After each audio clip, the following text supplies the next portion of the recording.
next story that we're going to get into, Elizabeth Warren. She's back up to her usual tricks. This story is interesting because this is the first time I think I've covered a story in a long time where I actually see both sides of the story. I don't really know what the answer is, but I do want to talk about this. Elon Musk company SpaceX, they have a contract, or part of their company, they have a military contract. Elizabeth Warren has decided to open an investigation into Elon Musk's SpaceX company and its involvement with the Ukraine war. I kid you not. I'm going to talk about both sides of this because I can tell you where I feel Elizabeth Warren is wrong, and I can tell you where I feel Elon Musk may be wrong as well. But what is killing me are the people who are out there praising, yay, Elon Musk. I still don't know why people praise Elon Musk. Elon Musk is a billionaire. He does not care about you. He does not care about me. This guy is loaded. He's going to be fine. People don't need to come to his defense. But I think this right here is very telling when it comes to the federal government, private companies, billionaires, and foreign policy. Let's get into this clip here. I want to turn to another topic that's coming up for Washington this week, and that's artificial intelligence. Just in a couple of days, Senator Chuck Schumer has invited Mark Zuckerberg, Bill Gates, Elon Musk, other tech CEOs over to Washington to meet about the future of this technology. It seems like this is a really pivotal moment for the future, but you've voiced some criticism with that strategy of bringing the tech leaders into Washington. But I wonder, I mean, is it really the wrong strategy to bring them to the table and figure out a way forward before this technology goes too far? Look, if we're going to bring tech billionaires in to tell Congress how to write laws, we know what they're going to say. This is an opportunity to lobby. They're going to say, write the laws in ways that protect their billion-dollar fortunes and the head start that they have in the AI industry. But I'm glad to hear from these folks. I just don't want to hear from them behind closed doors. I want to hear we have a way to hear from them, and that is in hearings. I want to hear from them when they come in to a hearing that is open to the public, anybody can see it, and where senators or representatives get to ask some tough questions. I don't think we should be going behind closed doors to let these guys have nonstop lobbying for hours and hours and hours without any public scrutiny of what they have to say and the claims they're making. So I just mentioned Elon Musk, one of the tech executives in this space. He's also involved in quite a lot of other things. And there have been some reports recently about his involvement in the war in Ukraine and the way that his control of this Starlink, basically internet technology there, plays a huge role in that war. Does Elon Musk have veto power, basically, in the Ukraine conflict right now? Let's pause right here and let me chime in for a second. So the first part was about the tech bros coming to DC and talking about AI. Again, it was interesting for Elizabeth Warren to say that they should not have that authority to make decisions in reference to Congress where they're concerned. But the reality is these billionaires and corporations have been controlling both political parties for as long as I've been alive. So it's interesting that she phrases it that way, as if they don't already have control. But this piece here in reference to Starlink, did I say SpaceX earlier? SpaceX, Starlink, same thing. Anyway, Starlink, Elon Musk has different, companies, but with this particular company, remember that Elon Musk chose to set up Starlink, and that was supposed to, I guess, aid within this war with Russia and Ukraine. One thing that we have to keep in mind before she responds is that this is his company and he is a private citizen. Now, that goes into this question. The military contract that Elon Musk has, what does the contract say? Because what Elizabeth Warren is upset about is the fact that Elon Musk is not willing to, I guess, aid Ukraine in reference to weapons to push back against Russian aggression. She's upset about that. But does she really have a say-so in what his private company can do in reference to war and foreign policy? So this is very, very interesting story here in the sense that what is the boundary in reference to what a private citizen who has their own company can do if they have a military contract? Let's continue. Well, look, no one is supposed to make foreign policy for the United States other than the United States government. It is not up to one billionaire to go off in secret and change our foreign policy.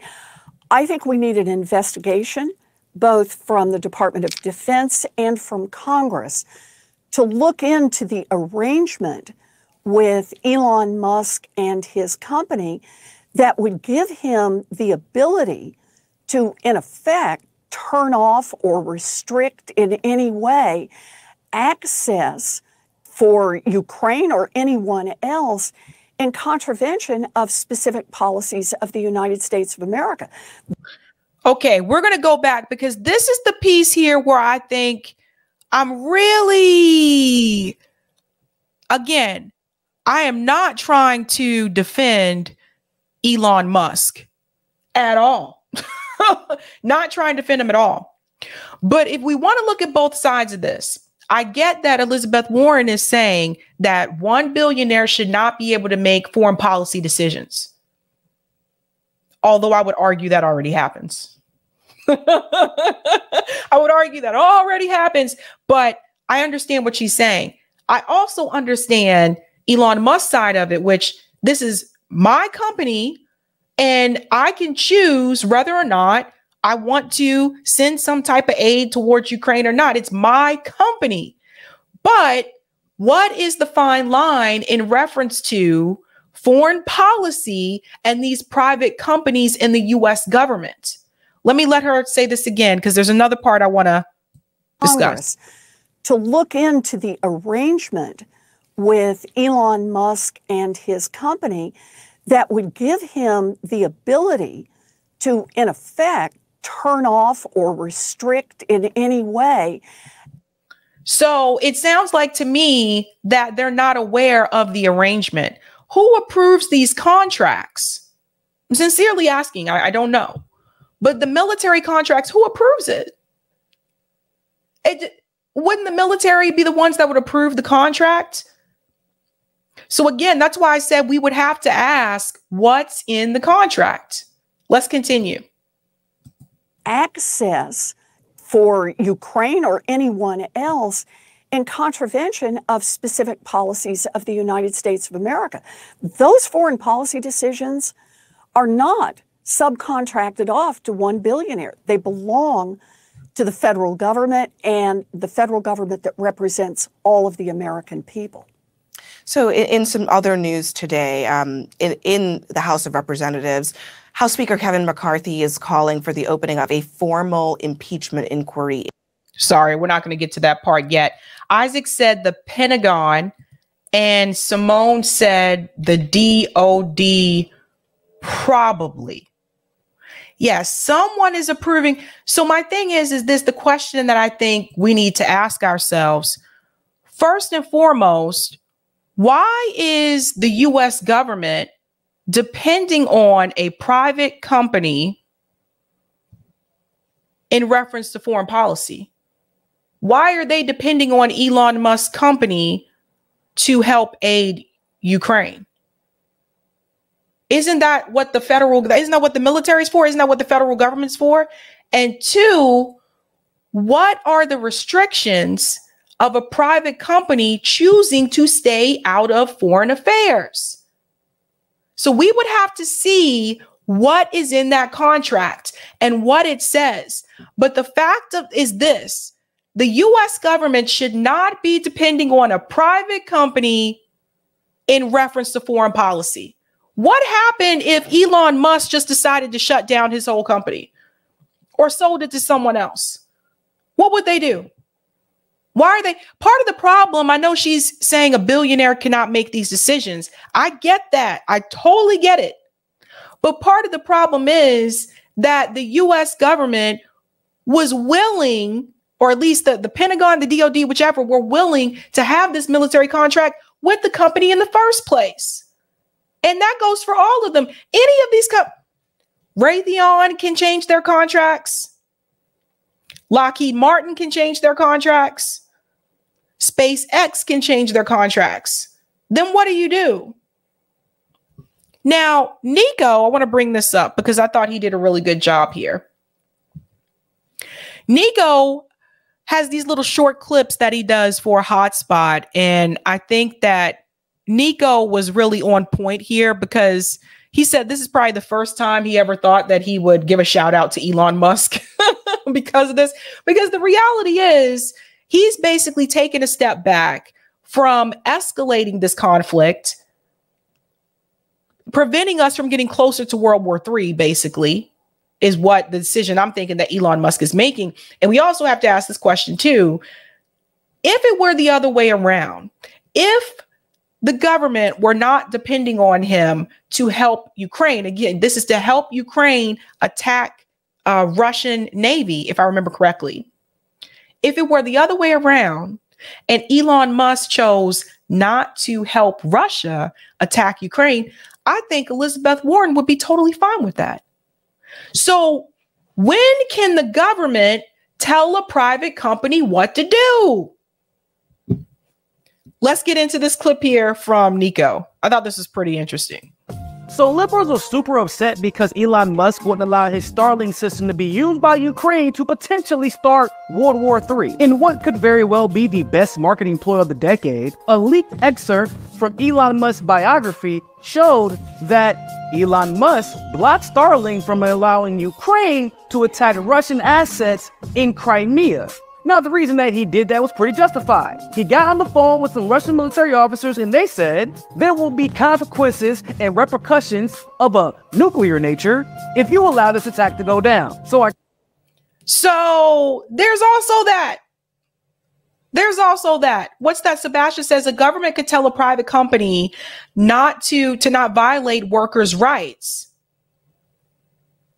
This is all interesting. And, you know, maybe this will be a wake-up call for the U.S. government. Here we go. If you allow this attack to go down. So I can't believe I'm actually praising Elon Musk here, but thank you for not allowing World War III to go down, I guess. Now, even though you and I might be appreciative of Elon making an executive decision, given all the information, and not allowing World War III to happen, Democrats don't seem to be all that happy about it. Both liberal media and liberal politicians have been like, God damn you, Elon! Why wouldn't you allow World War III to happen? This calls for an investigation. Now, in CNN's defense, I kind of get it. Ratings have been pretty low for them. So if I was a major media conglomerate, I would probably want World War III too if my numbers were in the tank. But more importantly, I've heard Elon say that he wants a peaceful resolution in Ukraine, but what I just learned, basically, is that Ukraine literally could not fight a war on behalf of NATO if it wasn't for your Starlink services. So Elon, if you really want to stop World War III and you really want peace in that region, how about you stop letting the Pentagon use your services and sell them to neo-Nazis? Just a suggestion. I don't know. And he can do that. He can do that at any time, which is why, again, the U.S. government should not depend on a private company to do their bidding. Then there's another clip here. I just got to pull up. I forgot to add this one. There's another clip here from MSNBC that I want to share as well in reference to this particular story. Representative Crow reacts to Musk refusing Ukraine requests for Starlink use in the Russia attack. So let me go ahead and pull this up because I think this is all just very telling. And also, too, when we think about like Elon Musk, another thing that I do want to say, you have to remember, guys, like he changes his mind at the drop of a hat, right? Like he bought Twitter and then not too long after he was like, should I sell it to someone else? Should someone else be in charge? Like he can change his mind at any time. So they shouldn't depend on him in the first place. Let's bring up this video here from MSNBC. I want you to hear what Representative Crow had to say about this particular situation with Elon and Ukraine. Now to the topic of the war in Ukraine. Today, Secretary of State Antony Blinken, he was pressed about these reports. Elon Musk refused to provide Starlink access to the Ukrainian military for their operations against Russia. Let's take a listen to the exchange. Musk says he was reportedly afraid that Russia would retaliate with nuclear weapons. Musk says that's based on his private discussions he had with senior Russian officials. Are you concerned that Musk is apparently conducting his own diplomatic outreach to the Russian government? Really? So let me rewind back just a bit. This is Anthony Blinken, and this is also Jake Tapper. And see, watch the look on Blinken's face because it's very telling. Private discussions he had with senior Russian officials. Are you concerned that Musk is apparently conducting his own diplomatic outreach to the Russian government? Really, none of this concerns you? Jake, I can't speak to conversations that may or may not have happened. I don't know. I'm focused on the fact that the technology itself, Starlink, has been really important to the Ukrainians. Well, to Blinken's point, it certainly has. It has been really the crux of a lot of the Ukrainian military operations. And then Musk gets involved allegedly by this one particular approach, one operation. What do you make of that? And should Elon Musk face some sort of repercussions? Repercussions for what, though? Guys, we got to talk about this. I should have made a poll. I should have made a poll about this. Repercussions for what? It's his company. Is there some law or rule that says that if your company has military contracts, that you have to aid the countries that the government is also aiding, that you have to participate, you have to pick a side, or that you have to intervene at all? Like, hold him accountable for what? Let's continue. Well, Alex, here's what's happening. This is a broader challenge that we're facing as a country right now. Space is becoming heavily commercialized, right? It used to be the domain of governments, but clearly private companies are bigger and bigger players launching these satellite constellations that are critical for our communications, and that trend continues. And other aspects of our national security continue to move more towards the private sector. And there are some benefits there, and that a lot of innovation, a lot of incredible technology is certainly coming out of that. But we cannot, and I just want to be very adamant about this, we cannot be in a situation where you have a billionaire, one person or a private company that's making veto decisions over the matters of our national security or the national security of our partners and allies. Why was there a military So Isaac says they contracted services from him and he's not holding up his side of the contract. Oh, but I guess what I'm saying is I would really like to, and I don't think I can find this, but I would really like to see what it says in the contract, because does it say in the contract that he has to basically aid Ukraine regardless, even if there is a threat? They're saying that he had a conversation with Vladimir Putin, that there would be some type of retaliation if that did happen. What does the contract say in reference to retaliation?